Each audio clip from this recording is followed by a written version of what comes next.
Jemaah subuh, kita alhamdulillah bersyukur di tempat yang paling mulia di muka bumi ini. Sesudah melaksanakan ibadah yang paling mulia yaitu salat, kita duduk sejenak, tidak buru-buru keluar, dan selama kita belum keluar, kita masih dihitung dalam keadaan salat, dapat pahala salat. Sembahyanglah selesai, tapi kita tidak langsung keluar. Sampai kita keluar, pahalanya tetap dianggap sebagai pahala salat. Kita akan mencoba beberapa menit ke depan merenungi kembali, mentadabburi. Jadi tadabbur itu, Bapak Ibu Allah muliakan, kita baca dengan seksama, lalu kita resapi apa maknanya. Dan keajaiban Al-Quran atau kemukjizatan Al-Quran adalah setiap kali kita membaca Al-Quran muncul inspirasi baru. Itu bedanya dengan buku-buku biasa. Kalau kita baca buku sekali dua kali kita langsung paham. Besok kita tak butuh lagi membacanya, kecuali untuk mengulangi yang kemarin sudah kita ketahui. Tapi kalau Al-Quran, mukjizat Al-Quran adalah kitabnya sama, bacaannya sama. Tapi kalau dibaca oleh orang-orang dengan keahlian berbeda, masing-masing akan mendapatkan ilmu yang berbeda-beda. Maka ilmuwan, fisikawan kalau baca Quran muncul ide-ide terkait fisika. Ahli sosial kalau baca Al-Quran dapat pengetahuan tentang masalah-masalah sosial. Intinya siapapun ilmuwan, jika baca Al-Quran mereka mendapatkan ilmu. Dan ilmu itu berbeda-beda disiplinnya. Kita ulangi lagi, dapat lagi yang baru.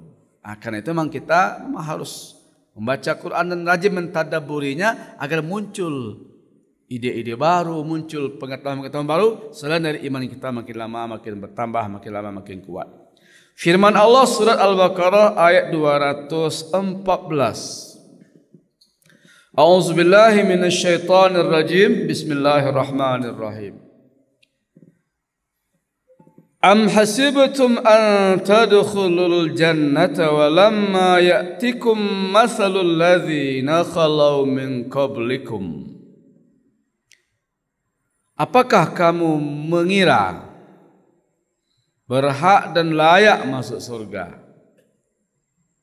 padahal belum kamu alami, belum datang padamu seperti yang pernah datang dan dialami oleh umat-umat beriman sebelum kamu. Jadi pengakuan kita sebagai orang yang beriman, kata Allah, belum diterima sampai kita mengalami apa yang dulu juga dialami oleh umat-umat terdahulu. Apa yang dialami oleh umat-umat terdahulu? Massathumul ba'sa wad-dharra wa zulzilu. Begitu mereka mengatakan beriman, maka datanglah kesulitan, datanglah tantangan, datanglah ujian, bahkan penyiksaan, ancaman, wazulzilu, dan mereka digoncangkan. Ada situasi-situasi genting, situasi mencekam dan menakutkan. Jadi sunnatullahnya memang begitu. Bahkan Nabi pernah menyatakan bahwa yang paling berat ujiannya, paling banyak masalahnya adalah para nabi dan para rasul. Ini yang akan kita renungi. Bapak Ibu, pertama kita mulai dari begini. Kalau ditanya keinginan diri setiap manusia termasuk kita pasti ingin hidup ini tenang, enggak ada masalah, semua kebutuhan terpenuhi, semua keinginan tercapai. Cita-cita terwujud, target terrealisasi. Itu semua kita ingin begitu. Tidak kekurangan makanan, makan sepuas-puasnya tanpa ada hambatan. Kalau ditanya diri, nafsu ini kita tidak ingin lapar.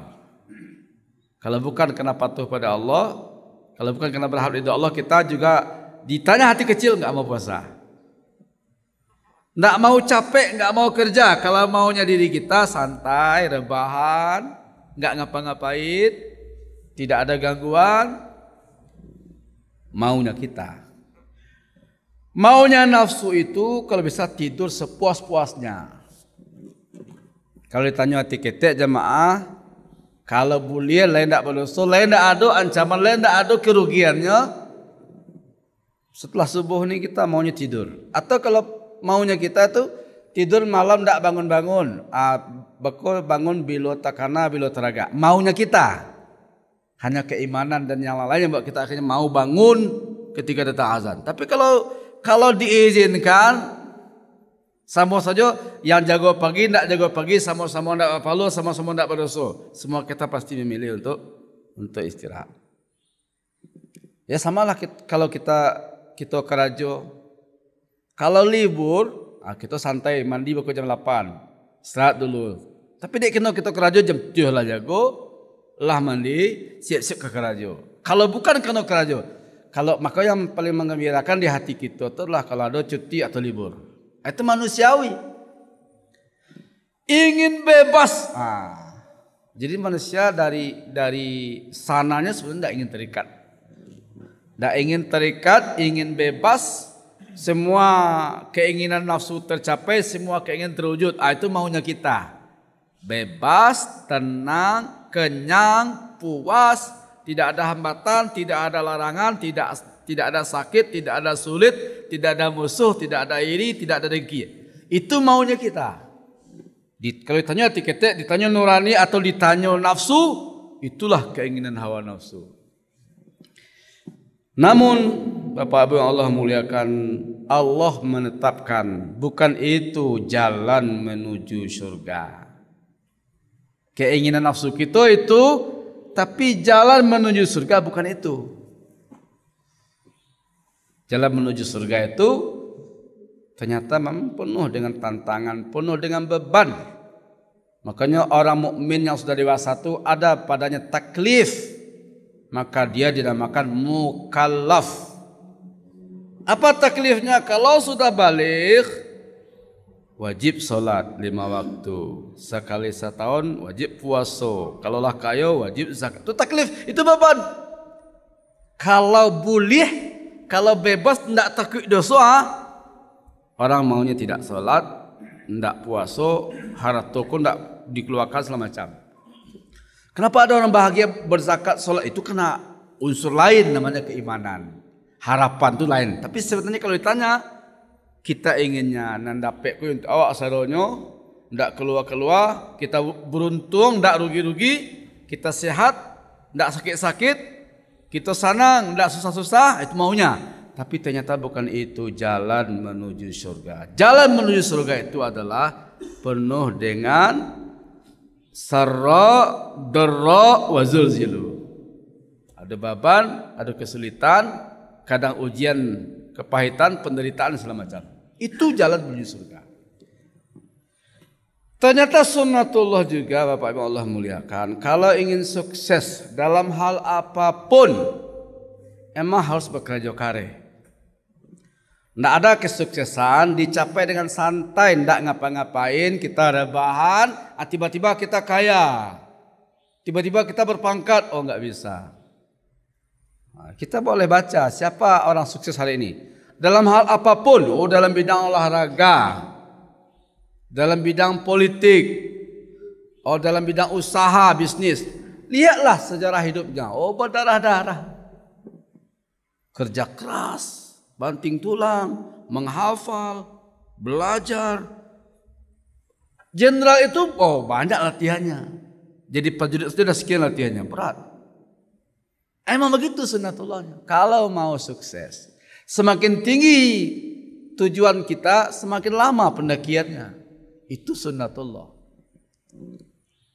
Dan itu berlaku pada siapapun, termasuk kepada orang kafir. Jadi kalau ada orang kafir sukses, atau kalau ada pasukan kafir berhasil mengalahkan pasukan muslim, itu bukan simsalabit. Latihannya, ininya, persiapannya macam-macam. Itu sunnatullahnya. Maka dikatakan am hasibtum an tadkhulul jannah walamma ya'tikum masalul ladzina khalau min qablikum. Apakah kamu mengira bahwa kamu akan masuk surga? Dalam ayat lain yang tadi saya baca surat Al-Baqarah juga 200 ini 214 142. Am hasibtum an tadkhulul jannah walamma ya'lamillahu alladzina jahadu minkum wa ya'lamas sabirin. Apakah kamu mengira gampang-gampang saja masuk surga padahal kamu belum kelihatan berjihad, belum kelihatan bekerja dan bersungguh-sungguh. Bangun pagi ini kan berjihad ya Bapak Ibu. Enggak semua orang bisa bangun pagi. Bertahan di masjid ini enggak semua orang mampu. Kan kenapa? Kalau hari libur ini pikirannya apa? Pikirannya kalau enggak pergi tempat rekreasi ya tidur, istirahat. Dia bertahan di masjid, ini juga butuh kesabaran. Apakah kamu akan mengira bisa gampang mudah masuk surga kalau belum diuji kesabarannya? Puasa kan butuh kesabaran, mentaati Allah butuh kesabaran. Istiqomah pada kebenaran di zaman ini, enggak semua orang bisa. Berat. Lurus jujur di zaman kini butuh mental yang kuat. Karena ada juga orang punya keyakinan zaman kini Ustaz, kalau terlampau lurus saja gitu tidak akan dapat jatah. Sialah. Kalau lurus saja kita sesuai aturan tidak kena naik pangkat dia. Ada asumsi seperti itu. Terus memang hanya orang yang kuat yang bisa bertahan untuk tetap lurus dan jujur dan siap dengan risiko tidak naik pangkat, tidak dapat jatah. Karena dia yakin dia bukan tidak dapat jatah. Di kantornya mungkin tidak dapat jatah, tapi dia yakin Allah akan siapkan untuknya jatah. Tidak naik pangkat tidaklah, tidak sakitkan tidak hanya dari situ itu keyakinannya. Maka dia tetap lurus walaupun hanya sendiri. Tetap jujur walaupun dia dikucilkan. Tapi berat.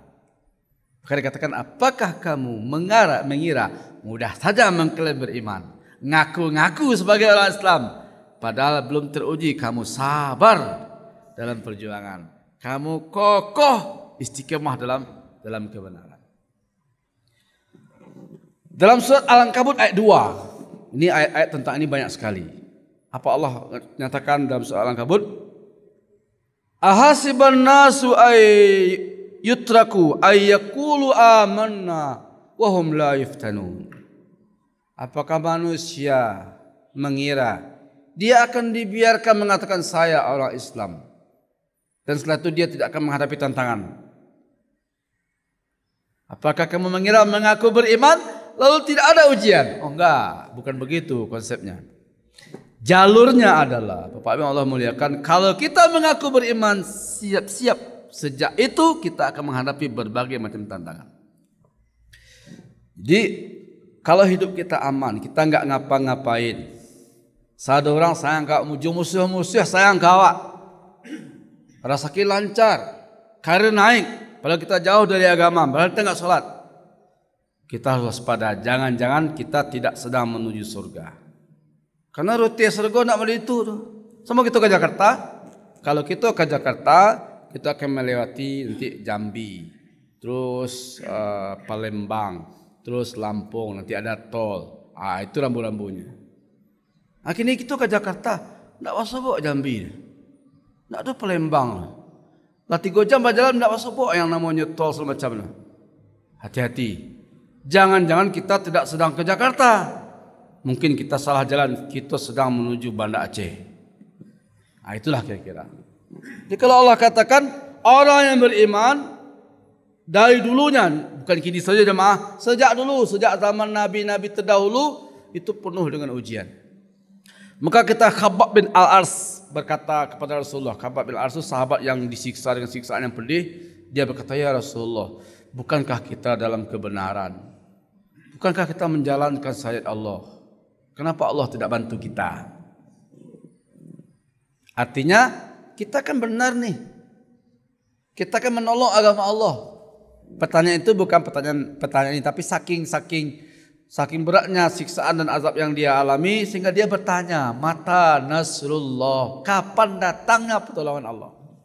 Dan itu alami sekali. Kalau sudah disiksa sedemikian rupa, mereka mendambakan pertolongan Allah. Apa tanya ke Nabi? Mata nasrullah. Lalu Nabi ceritakan Nabi gambarkan memang inilah yang dialami oleh umat-umat terdahulu. Jadi ada hadis Bapak Ibu Allah muliakan. Ambo saja membaca hadis yang ngilu-ngilu. Kita entah talok, entah tidak, entah kuat, entah tidak. Di umat beriman terdahulu kata Rasulullah ada yang kaki kanannya diikat pada satu kuda, kaki kirinya diikat pada kuda yang lain, dua kuda. Setelah itu kuda itu dilacuk menuju arah berlawanan. Cabik robek dua, kaki kanan dan kaki kiri, dan itu dalam keadaan hidup. Lihat tak tu. Umat terdahulu kata Nabi disulah, sulo atau besi panjang ditusuk dari duburnya, terus tembus ke kepalanya. Itu dalam keadaan hidup. Umat terdahulu disisir, ada sisir besi tajam, disisir tubuhnya sehingga gugur semua daging-dagingnya, tinggal tulangnya. Dan itu dalam keadaan hidup. Umat terdahulu digergaji kepalanya sampai ke bawah, belah dua. Itu dalam keadaan hidup. Umat terdahulu ada yang dibakar hidup-hidup, seperti peristiwa Ashabul Ukhdud. Itu tak seketik tu kaum muslimin yang dimasukkan ke dalam kawah yang berisi api. Sebelum masuk pilih lo, murtad atau tidak. Kalau nak murtad, dilempar ke dalam. Umat terdahulu seperti keluarga Masyitah zaman Fir'aun, itu digoreng hidup-hidup dia, suaminya, anaknya. Umat terdahulu dipancung berkali-kali, disalib dan segala macam. Jadi kalau seandainya kita tidak mengalami itu, setidaknya Bapak Ibu kita mengalami capeknya ibadah, capeknya bangun, letihnya puasa. Harus kita alami. Kalau kita enggak mengalami kesulitan sama sekali, tidak kesulitan karena bencana tadi, karena siksaan tadi, tidak juga kepayahan karena mentaati Allah, berarti kita enggak punya kepayahan, enggak payah sama sekali. Jangan kita tidak sedang menuju surga. Jadi kalau Ustaz ambolah sembahyang lalamu sembahyang, tapi penyakit kondak jo hilang-hilang. Itu mudah-mudahan itu tanda-tanda ibu sedang berada di jalur yang benar. Berarti kita mendapat kesulitan berupa penyakit. Ustaz ambo rasanya kalau berdoa Allah mau berdoa. Kalau sau Allah ya, tapi alun jua dia giana. Itu berarti kesulitan yang ibu hadapi adalah rindu menahan keinginan untuk mendapatkan anak. Karena ada orang yang diuji jamaah melalui anak ini banyak macam-macamnya. Pertama, ada yang Allah uji, dia beriman. Sampai mati enggak punya anak. Nabi-nabi juga begitu. Dan itu dinilai ada pahalanya. Ada yang dia berdoa puluhan tahun. Lama baru dapat anak cik. Itu Nabi Ibrahim. Nabi Zakaria. Sejak muda berdoa lah turun dapat anak. Ada ujian juga dapat anak. Tapi tidak sesuai juga keinginannya. Tapi Allah skenariokan untuknya. Dikasih anak-anak dengan kebutuhan khusus. Anak kebutuhan khusus itu kan anugerah dan amanah dari Allah. Kenapa diberikan kepada dia? Sebagai ujian. Apakah dia akan menjaga titipanku ini? Kalau iya, surga untuknya. Dia mau sampaikan kalau ada orang ibu artinya anaknya mungkin autis, tapi yang jelas lah 7 tahun umurnya kini masih menjadi anak-anak. Jadi tidak sekolah, tidak segala macam, istilahnya ya dia hidup sebagai manusia tapi akalnya tidak sempurna. Katakanlah begitu. Dan ya mungkin berarti kalau begitu tidak ada obsesi untuk menikah, untuk punya menantu dan segala macam. Saya katakan ini surga. 7 tahun uni merawatnya dengan penuh kesabaran, ini pahala luar biasa. Allah uji dan tidak semua orang tua mungkin sekuat uni, sehebat uni. Yang jelas, tidak ada istilah produk gagal. Allah tidak pernah menciptakan yang gagal. Itu based design, skenario. Kenapa Allah skenariokan itu? Karena Allah ingin memberikan orang ini kesulitan sehingga dia dapat kesabaran. Kalau kita miskin Bapak Ibu, padahal kita sudah sholat, kita sudah berusaha hidup lurus, iya, itulah kesulitan yang kita hadapi. Orang lain mengalami kesulitan dan siksaan fisik, ibu diuji atau bapak diuji dengan kemiskinan, yaitu juga menyiksa fisik. Intinya memang itu ada. Semua kita tuh akan mengalami, bukan cuma orang beriman, orang kafir juga. Cuma bedanya kalau orang beriman, dengan semua kesulitan-kesulitan itu, dia sedang menuju ke surga. Orang lain kenapa tidak? Karena dia tidak menempuh jalur iman. Sulit juga, banyak juga tantangannya, tapi dia tidak beriman. Terus pertanyaannya, apakah ada Ustaz kehidupan kanyang sakanyang-kanyangnya, makan sepueh-puehnya, lalok sesukanya, bebas, tidak ada Tuhan, tidak ada lagi kerja, tidak ada lagi sakit, tidak ada lagi susah, tidak ada lagi iri, tidak ada lagi dengki, tidur sepuas-puasnya, makan sebanyak-banyaknya, tidak khawatir dengan efek sampingnya, tidak khawatir dengan sakit, tidak khawatir dengan ini. Apakah ada? Ada. Kandak didape, sado dan diinginkan nafsu lapeh. Ada. Tapi tidak di dunia. Itu hanya ada dalam kehidupan yang sebenarnya. Didikku 2 kali. Di dunia cek, di akhirat cek. Dunia dinamakan kehidupan yang menipu. Tapi kehidupan akhirat dinamakan kehidupan yang asli. Wa innal akhirata lahiyal hayawan. Sungguh akhirat yang sebenar-benarnya hidup. Di situ berada.